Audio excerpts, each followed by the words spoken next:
I have in front of me a 28-inch LED TV from TV Star. This is a very energy efficient TV, and the picture quality on it's excellent. The format of this video is I'm just going to give an overview of exactly what comes in the outer box, which we can see here. So just move that out of the way now. We'll give a detailed overview then of the inputs, outputs on the TVs. People can have an exact idea of what's involved in it. And we'll give a demonstration then of the TV in action and the menu functionality on it, things like that. So we have a user manual here, which is in English. We have a 3.5mm to RCA converter here. This is very handy if you were feeding in from something that only had a SCART or an RCA output on it. You can use a cable like that. Or we'll say just a converter here to make sure it comes with a 3-pin plug. And what we have here then is a set of AAA batteries and a remote control, which is quite an easy, remote to use. Nice size and good size buttons on it.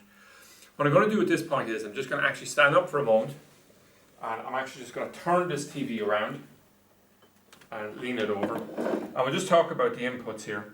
So we can see here that we have the coaxial input here. We have a VGA input as well. Okay. And the next main one here is we have a SCART input just at this point, and headphones can be connected here as well. So you can run headphones directly over. And if we just rotate it around to the side, we'll just say that this is where we have our HDMI. There's 3 HDMI inputs on it, and we also have a USB input on it there as well. Okay, so they're the main features on it. So what I'm going to do at this point in time is I'm just going to come around to the front of the desk. I'm going to grab the remote control here, and what we're going to do is we're just going to go through some of the basic menu functionality on it. So we have a UHF aerial connected here, and what I could do at this point in time is I can just come along, and if you just press the OK button, we can see the channels all pop up automatically like that.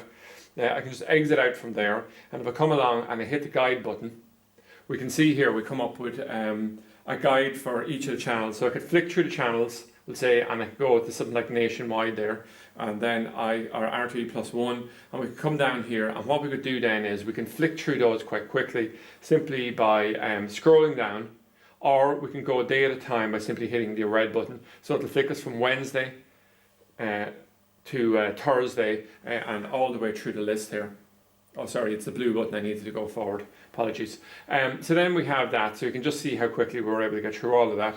And then to exit out of there, just hit the exit button. If we want to go in here, then what we can do is I can just hit the menu button and just go into the main menu. So we can do picture, sound, channels, all the rest of it here. The basic tune stuff would just be in here. So we can do things there, but the country there we have it set up in is Ireland. And then we just have a setup here as well. And there's just various features that are pretty typical. Normally you don't have to adjust too much of this, so there's no real need to go through the whole thing. If I come along here and I hit the source button, we'll see that by default it's on DTV, but we could move down through and we'll say we could put it out to output to take an input from SCART, all the rest of it. So what I'm going to do at this point in time is I'm actually going to come down to the bottom here to media. We have a USB stick stuck in the back here. So what we could do here is we could access, we'll say, photos, display them on the screen, music, movies, ebooks, etc. like that. So as well as that, we'll say when I showed the schedule earlier on, we could have actually timed it to actually record for us on various different features on it, and we'll be able to play them back from within the media section as well. So I'm just going to exit all the way out there. So what I have to do is just have to hit the source button, go back to DTV, and that's just the digital television, and then we're back just into the RT news channels. So you can see overall, we'll say, it's very, very user-friendly. The picture quality on it's excellent, and for us, would say we've had a lot of success with these TVs. It's added to a wider range that we stock, like the 19, the 22-inch, 28-inch here as well. So they're competitive and energy efficient. The power usage in those is 33 watts.